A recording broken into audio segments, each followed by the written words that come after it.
ou des doigts, en pression hydraulique. Un mètre-cylindre est presque toujours un mètre-cylindre tandem, qui sera décrit dans cette animation.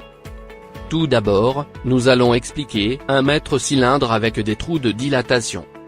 Ce mètre-cylindre est doté d'un réservoir, qui contient le liquide de frein, et d'un cylindre. Les coupelles forment des chambres, ou des circuits de freinage.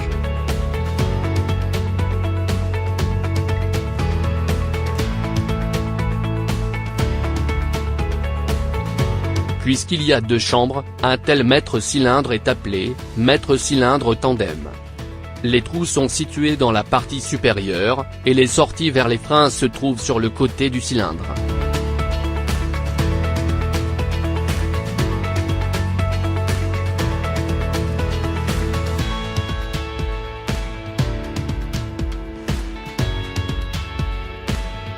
Dès que le conducteur appuie sur la pédale de frein, le piston pousse la première coupelle devant le trou de dilatation.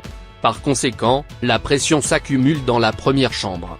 Pour cette raison, la deuxième coupelle est déplacée, et la pression s'accumule dans la deuxième chambre. Le fluide hydraulique sous pression serre les plaquettes de frein contre le disque de frein.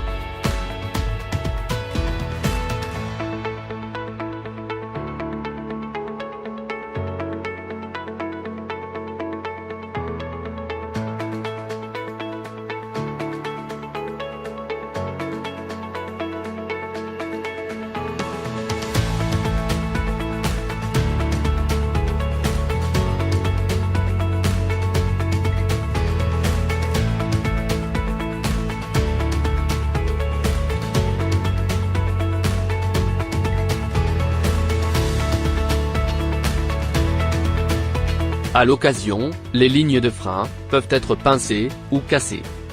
C'est la raison pour laquelle il existe deux circuits de frein indépendants, afin d'assurer une redondance en cas de défaillance de l'un des deux circuits.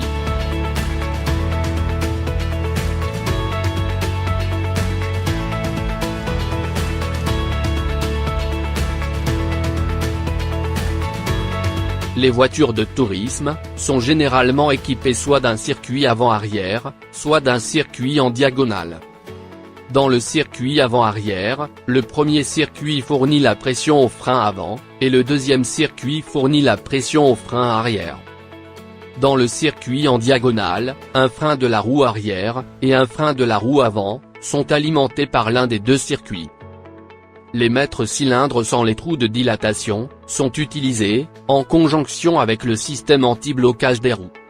Le liquide de frein s'écoule dans le cylindre par le trou d'alimentation.